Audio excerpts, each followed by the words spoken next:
nobbing with the stars. I might hang out with them most days, really. But it's not often I actually get to go through their keyholes. But that's what happened last week when I went down to visit one of the Bee Gees, Barry Gibb, in his home county's mansion. He was hanging out with his brothers, those twinnies. This is what happened. All right, when they said I was coming here, they said that you were going to entertain me in the hall, and I thought I was going to be shoved up against an umbrella stand in an aspidistra, but this is the hall? Yep. Yes, this is the whole This is it? This is us entertaining. Yet be shoved up against the wall. Is that an invitation or a threat? It's a promise. It's a promise. Hardly Most wait. people look forward to it. Now, we're here because of Still Waters, and most particularly the new single. Yeah. Tell us a bit about that. Well, I could not love you more. Yes, it's basically a love song, big ballad, and Power ballads, they say in the trailer. they say it's now called power ballad. A power ballad, aren't those Yeah. terms contradictory though? They certainly are. Yeah. That's an oxymoron if ever I heard one. Now we're Anyway, cooking, yeah. turn it up. Yeah. I guess it's when a power ballad is something you play a little louder than you would than a less powerful ballad. So you don't whisper it into your beloved's ear, you yell it. This is the summer of our lives, one love that cannot die. You're the one, owner of my soul, never let you say goodbye. And there is something I must say to you. We leave the world outside, and you have come to They me. say you're always lucky in years with a 7 on the end. Oh yeah. Well, it seems to have happened that way every time, every decade. Around about 1967 was, of course, when we signed with Robert Stigwood, and our careers really took off.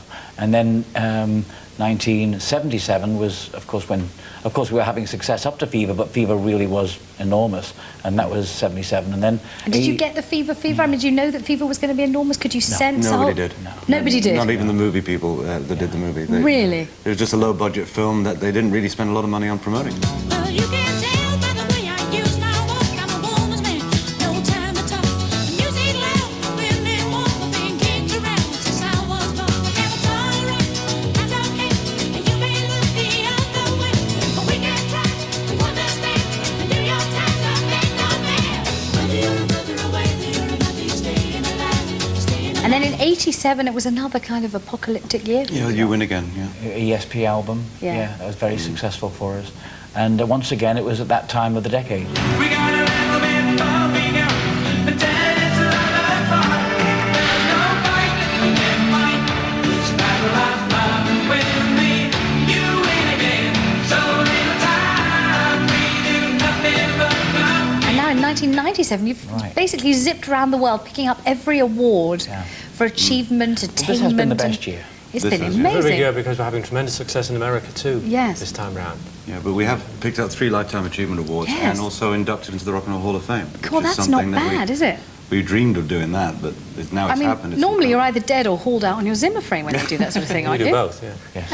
Well, Saturday Night Fever is about to take to the boards. Saturday Night Fever, the stage musical. How involved are you in all of that? Or Well, not? we're not really that much involved. It is the original material from the film. We've written one song called Immortality for Tony to sing the lead, because it's a play with music. It's like Phantom of the Opera is a play with music. And Fever was never a musical, like Grease and so forth. So it'll be presented on the stage in the West End. We think it's the London Palladium in April. Fantastic. And as I say, we've written one song. Also, they've, with the current success of Words, with Boyzone, when they brought Words out, that's also now being included in the show. Well, I'm glad you mentioned that, because I was going to say, Boyzone brought out Words, Take That did their own cover version, and now the Fugees. I mean, it Yes. doesn't get much trendier than that, Staying Alive. And we kept bumping into them into all these award shows we were going to, and there Yes. was talk about it, and they kept on mentioning it, but we didn't know that whether Probably the they'd done inspiration for their name as well, when you think about it. Yeah, well, we thought Oh, about no. that too. We're just worried about the FU at the beginning. it. So you're just literally oozing cred. I mean, you couldn't get more homage from the younger bands. You've got It's all this really nice, respect. because being writers, it's a greatest form of respect to have someone do your song 20-odd years later and still have a hit with it. And they wouldn't have done it otherwise if they didn't think it was a hit. So it's a great honour. Well, thank you so much. You've been amazing. Amazing. Here I am with the Bee Gees.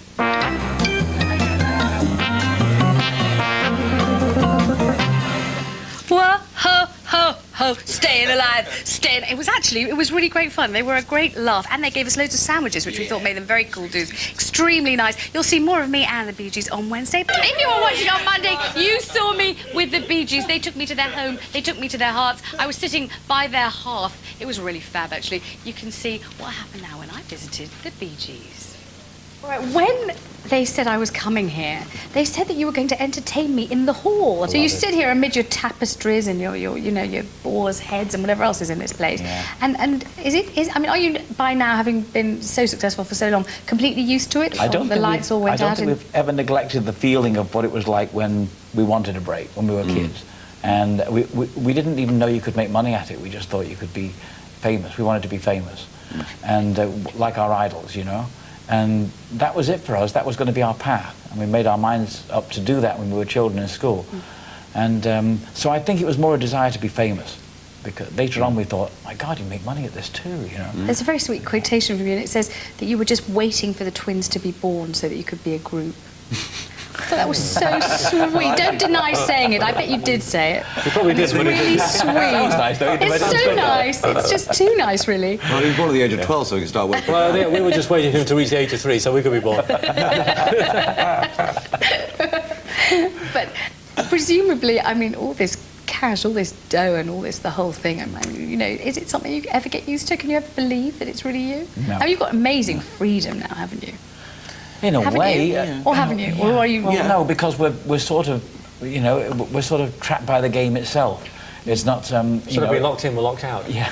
Oh, it's not true, I mean, though. no, but an act like us has an awful lot of people around them, working with them and organising things, and so I think you sort of get locked into a way of life that sometimes you'd like to get out of, but you can't. And we've been doing this now for a lifetime, you know. So, you know, sometimes you sort of would like to break free and go and lie on a beach for a month, or there isn't the kind of freedom that you would think there was. You see, people watching It's will very busy, think. it's very stressful. It's funny, The it's a people kind will of- think with their cash, they could. What is he talking it's not about? He'd about like to money, go and it's- lie on a beach. You can lie on a beach whenever he that's- wants. He but can buy that's- the beach. but it's He can anybody- buy the island. If She's anybody right. has... She's right, I'm yeah. right. But it's like anybody who does well, if they win like the Nobel Peace Prize, Yeah. they don't stop being a scientist because they've reached their peak. Right. You know what I'm saying? So for us, we had mountains and valleys in our career, so Oh, yes. we've reached many peaks. But the beauty of the cash or whatever is, as Barry said earlier, is the security for the families. And we also could now build our own studio, which we christened with Barbara Streisand in 1980, which is a place to create, which we couldn't do before. We'd always have to go to a studio and pay the time, and you've got to be up by 11 and all that stuff. So it's made life a lot easier, yes. But by the same token, we have this hunger in us that we just can't stop creating.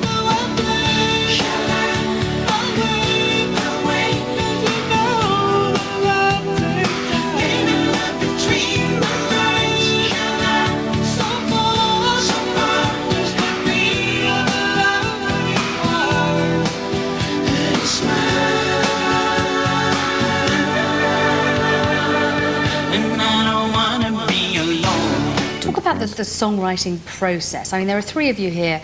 Do you bounce the words off each other? Do you bounce the lyrics, the music? How does it Anything. work? It's a big cauldron. We just do have ideas, we all bounce around. Some ideas work, some don't. And who sings melodies into his little tape recorder in the middle of the night? Well, yeah, well, I used to do that, but I'd wake up the next morning and be... and I go, well, that didn't We work. all have little recorders at the side of the bed because any of us can get ideas at any given time.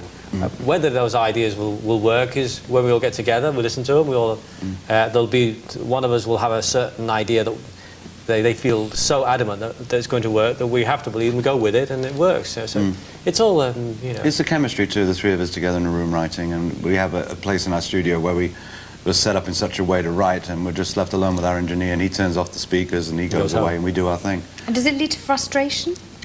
Does what lead to frustration? The whole process. I mean, if you're very keen on one particular line and you're not, and you don't... Sometimes, because sometimes you think, God, this sounded great last night. And then, listen to this, guys, and they go, yeah. And so there can be little anticlimaxes, and then, you know, there'll be songs where everybody falls in love with them immediately.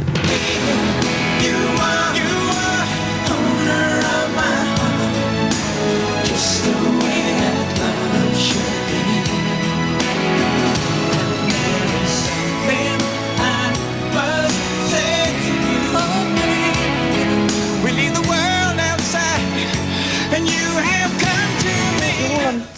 marriages? All happily married? Well, we at couldn't this get it time right of the first speaking? time. No. My first marriage was only lasted a year, and she's since, the lady that I was married to first now has 4 children, and she wouldn't have those 4 children and be married to somebody else if she hadn't been divorced from me. So life has a way of balancing things out. You know, she's very happy in her life, and I'm very happy in mine. But I could not have spent my life with any other woman than the woman I'm with. Well, I mean, I believe everything happens for a reason. I mean, we were in a very low period in our career when we did Batley Variety Club, and my wife-to-be was the manageress of the steakhouse next door. Sorry to bring that back, Rob. And I knew as soon as I met her, even though I was married to Lou for 6 years, to Lulu, it's just that some reason we fell out of love for a reason. Now I have 2 wonderful children, and I'm married for 23 years. And that was all meant to happen, you know, so... And I knew as soon as I saw her, I was going to marry her. I think you've got to have a great sense of humour. I think you have to have the same sense of humour. And compassionate to your wife's needs as well. Do you wish to add to this? This symphony of love and adoration? Yeah. Yeah. I mean, it's a business like yours full of temptations. You certainly are. I mean, there are, we know, willing women and You just come back from everything else. Amsterdam. Well, exactly. So is it, I mean, is it difficult to resist? I mean, it's unusual to resist in that business. It doesn't even enter your head, really. Really? I mean, people, you know, you see a beautiful woman walking down the street, you know, you can say, well, she's a beautiful woman, or I fancy that, you know, but that's as far as it goes. You don't think of actually taking action and following it up. And your wife also. Maybe you think a little bit, you just don't. But you know, you can look at other people Get that and think, face on yes. camera, please. You know, you could be attracted to people. Both. You shouldn't stop being attracted to other people because you're married. And I think that applies to each partner in the marriage. Because that's part of life. That's the spice of life. You know. Yeah. And I don't think you can close down once you're We're married. Spice Boys.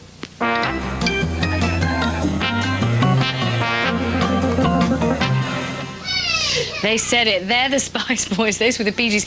It's an I mean, I went there. It was absolutely extraordinary. You drive through the gatehouse, and then you keep driving and keep driving, and it's as though you're driving through about 3 or 4 suburban streets. And I said, we're lost. There's no house here. And finally, you come upon the house, and that, as you saw, was the hall. It was so enormous that when I was interviewing them, my voice was echoing up and down. But lest you think they're not homely and they're not nice people, and they're not normal people, his wife, Barry's wife, was having her roots done at the kitchen table by a home hairdresser while all this was going on, honestly, and she kept running through the room with dripping hair saying, oh, you know, I'm just looking for the bleach, I'm just looking for the so-and-so, and they're nice blokes. I thoroughly enjoyed the whole thing. So now, with that personal anecdote from moi, it's time for the final Big Breakfast News and Weather with Phil Gale.